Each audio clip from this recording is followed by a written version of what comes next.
Hello students, my name is Sushant Shelar, lecturer in Computer Engineering Department SPM Polytechnic Kumte. Okay, the next concept we are going to study is augmented reality AR. Okay, augmented reality म्हणजे काय बघूयात आपण. Augmented reality overlays digital content and information on the physical world as if they are actually there with you in your own space. Augmented reality म्हणजे काय करतो आपण, त्याच्यामध्ये digital content आणि इन्फॉर्मेशन जे काही आहे ते फिजिकल वर्ल्डमध्ये आपण रेंडर करण्याचा प्रयत्न करतो, त्यालाच ऑगमेंटेड रियालिटी असं म्हणतात. AR works on computer vision based algorithm to augmented various informations like audio, video, graphics and other sensory data on real world objects using device camera. ARमध्ये काय केलेलं असतं, तर तुमचं जे पण तुमचा डेटा जो आहे, इन्फॉर्मेशन जे आहे, व्हिडिओ असेल, ऑडिओ असेल, ग्राफिक्स असेल and other any sensory data जो असेल तो आपण रिअल वर्ल्डच्या ऑब्जेक्टच्या वर रेंडर करण्याचा ट्राय करतो युझिंग डिव्हाइस कॅमेरा. ओके, त्याला ऑगमेंटेड रियालिटी असं म्हणतात. AR helps to integrate all such information with real world objects and in an interactive way so that virtual elements become part of real world and creates mixed reality. Mixed reality मगाशी जी application जे बघितलं होतं that is nothing but augmented reality. Okay, तर याच्यामध्ये काय केलेलं असतं, जी पण काही इन्फॉर्मेशन जे आहे ते आपण रिअल वर्ल्डच्या ऑब्जेक्ट्सवर इंटिग्रेट करतो. Okay, in an interactive way. Okay, त्यालाच आपण ऑगमेंटेड रियालिटी असं म्हणतो. इन VR सिंथेटिक इमेजेस, आता ड्रॉबॅक काय होता VRचा तो बघूया आपण. In VR synthetic images generated on computer used in games and movies are detached from physical surrounding which limits user to use real time data from environment around him in computer. VR सिस्टीममध्ये जे synthetic image जे generate केलेले होते आपण games आणि movies example वगैरे, तर त्याच्यामध्ये काय केलं जातं, ती जी इन्फॉर्मेशन आहे ती तुमच्या फिजिकल वर्ल्ड आणि सराउंडिंगपासून डिटॅच आहे, त्याला कनेक्टेड नाही आहे. तुमचं फिजिकल वर्ल्ड वेगळं आहे आणि व्हर्च्युअल एन्व्हायरमेंट वेगळं आहे असं तुम्हाला VR सिस्टीममध्ये वाटतं तसं. ओके, कारण तो त्याच्यामध्ये मिक्सिंग नसतं जास्त. ओके, त्याच्यासाठीच ऑगमेंटेड रियालिटी आली. Okay, AR is a mixed reality which implies reality with a bit of virtual reality. ARमध्ये काय केलं जातं, तर आपलं फिजिकल वर्ल्ड आणि व्हर्च्युअल वर्ल्ड जे आहे त्याचं कनेक्शन केलं जातं ARमध्ये. It has following main characteristics. Okay, कोणते कोणते प्रॉपर्टीज आहेत बघू त्याचे. It must be mixture of real and virtual information where primary actions takes place in real world and simulated in virtual world. याच्यामध्ये काय केलेलं असतं की रिअल वर्ल्डचं आणि व्हर्च्युअल इन्फॉर्मेशनचं मिक्सचर केलेलं असतं. ओके, आणि रिअल वर्ल्डमध्ये जे पण ॲक्शन्स असतील ते प्रायमरी असतील. ओके, आणि त्याचं सिम्युलेशन हे व्हर्च्युअल वर्ल्डमध्ये होणार आहे. It must have real time updates. Real वर्ल्डमध्ये जे पण काही चेंजेस होतील त्याचे अपडेट्स तुमच्या व्हर्च्युअल वर्ल्डमध्ये रेंडर व्हायला पाहिजेत. Virtual information must be registered in 3D space of the real world. Okay, virtual information जे पण काही आहे ती सुद्धा 3D स्पेसमध्ये रजिस्टर्ड व्हायला पाहिजे. While user moves in real world, effect is directly rendered in virtual environment within a computer. जसं युजर इकडे रिअल वर्ल्डमध्ये मुवमेंट होती त्याची, तसं त्याचं रेंडरिंग जे आहे ते व्हर्च्युअल एन्व्हायरमेंटमध्ये व्हायला पाहिजे. AR toolkit, AR kit, AR core etcetera popular tools and framework to implement AR based applications. AR based applications use करण्यासाठी किंवा इम्प्लिमेंट करण्यासाठी AR toolkit, AR kit आणि AR कोर असे बाकीचे पण खूप बाकीचे टूल्स अँड फ्रेमवर्क्स आहेत जे यूज केले जातात. Now let us try to understand what are the types of augmented reality. कोणते कोणते टाईप्स आहेत बघूयात आपण. Okay, marker based AR system उजव्या साईडच्या इमेजमध्ये बघा डायग्राममध्ये.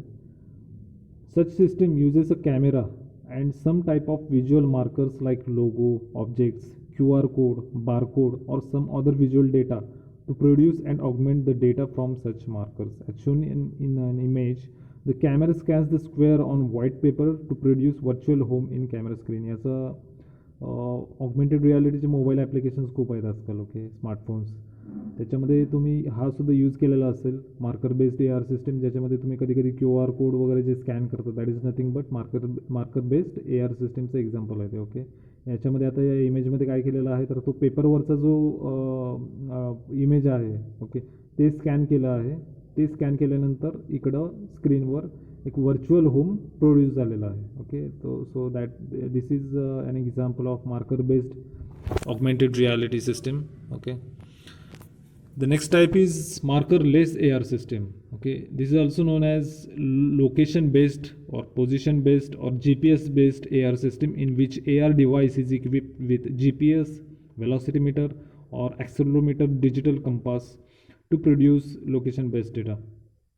ओके, मार्करलेस ए आर सिस्टीममध्ये परत तुमच्या उजव्या साईडच्या इमेजमध्ये बघा, असे ऑगमेंटेड रियालिटीचे ॲप्लिकेशन्स आहेत ज्याच्यामध्ये तुम्ही ज्यावेळेस कॅमेरा ऑन करून ज्यावेळेस तुमच्या सराउंडिंगला सीन त्या कॅमेऱ्यामध्ये व्ह्यू करचाल त्याच्यावेळेस त्याच्यामध्ये तुम्हाला लगेच तिथला डेटा लगेच दिसतो की बाबा शॉपिंग सेंटर कुठं आहे, इथं कॉफी शॉप कुठं आहे किंवा फॅशन शॉप कुठं आहे, हे सगळं डेटा लगेच तुमच्या स्क्रीनवर दिसतो. त्याला मार्करलेस ए आर सिस्टीम असं म्हणतात. यालाच आपण पोझिशन बेस्ड किंवा G P S based A R system असं सुद्धा म्हणतो. आता याच्यामध्ये वेगवेगळे सेन्सर्स असतात. Okay, velocity meter, accelerometer etcetera.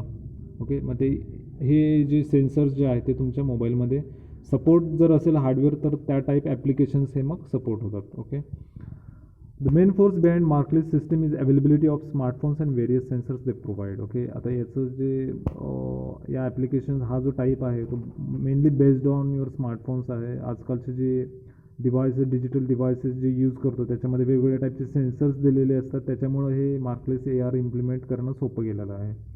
Typically markerless A R is used for finding nearby business and direction etcetera. ज्यावेळेस तुम्ही ज्यावेळेस बाहेर जात आहे त्यावेळेस तुम्हाला काही काही गोष्टी फाइंड आउट करायच्या आहेत with the help of your smartphone, तर त्यावेळेस हे markerless A R system use करून तुम्ही त्या फाइंड आउट करू शकता. ओके,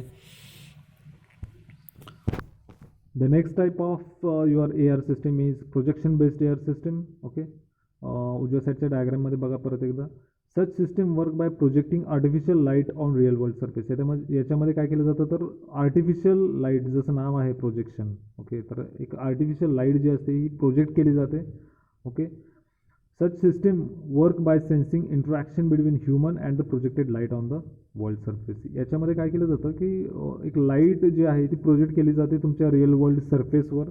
त्याच्यामध्ये मग परत युजर जसं त्या सरफेसवर जसं त्या projected with J scene render जो केलेला आहे with the help of your projected light, त्याच्यामध्ये युजर जसा त्याचे जे मुवमेंट्स जे होणार आहेत त्याच्यामुळं काय होणार आहे, लाईट ब्लॉक होणार आहे प्रोजेक्टेड लाईट, आणि त्याच्यानुसार मग त्याचा इनपुट घेऊन त्याच्यानुसार त्याला रिस्पॉन्स दिला जाणार आहे. Okay, actions perform by previously non light projections and the Altered projection. Okay, actions कसे परफॉर्म केले जातात तर आधीचे जे प्रोजेक्टेड लाईट होते आणि त्याच्यानंतर ज्यावेळेस युजर इंटरॅक्ट करतो आहे त्याच्यावेळेस मग त्याचं जे प्रोजेक्टर लाईट आहे त्याचे कोऑर्डिनेट्स बदलणार आहेत, अल्टर होणार आहे, तर त्याच्यानुसार मग त्याची ॲक्शन जी आहे ती कॅल्क्युलेट किंवा कम्प्यूट केली जाते.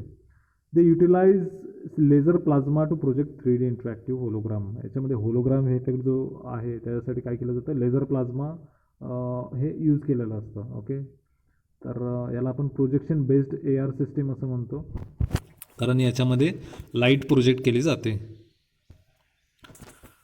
The next type of your A R system is superimposition based A R system. Superimposition या शब्दाचा अर्थ आहे एखाद्या ऑब्जेक्टवर किंवा एखाद्या सीनवर अजून एक वेगळा व्हर्च्युअल सुपर इम्पोज करणे. Okay, superimposition based A R system. Such system superimpose the new view on old view of the object. या इमेजमध्ये बघा एक्झॅक्टली तुम्हाला तो इफेक्ट दिसतो आहे.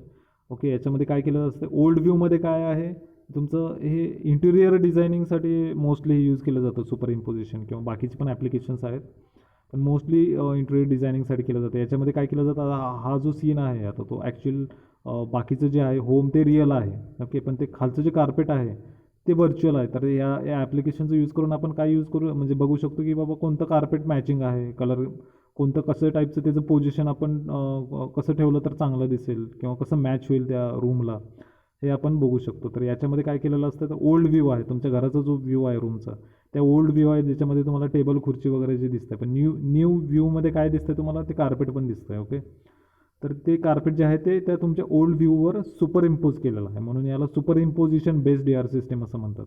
It's very essential to recognise underlying object to replace it with newer object. आता याच्यामध्ये तुमचा ओल्डर व्ह्यू जो आहे, अंडरलाईन ऑब्जेक्ट जे आहेत ते खूप मॅटर करतात.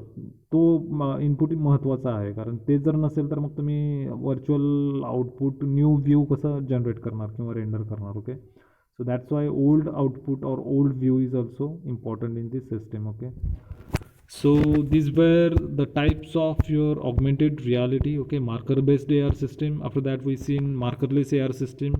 Okay, projection based AR system, and last was superimposition based AR system.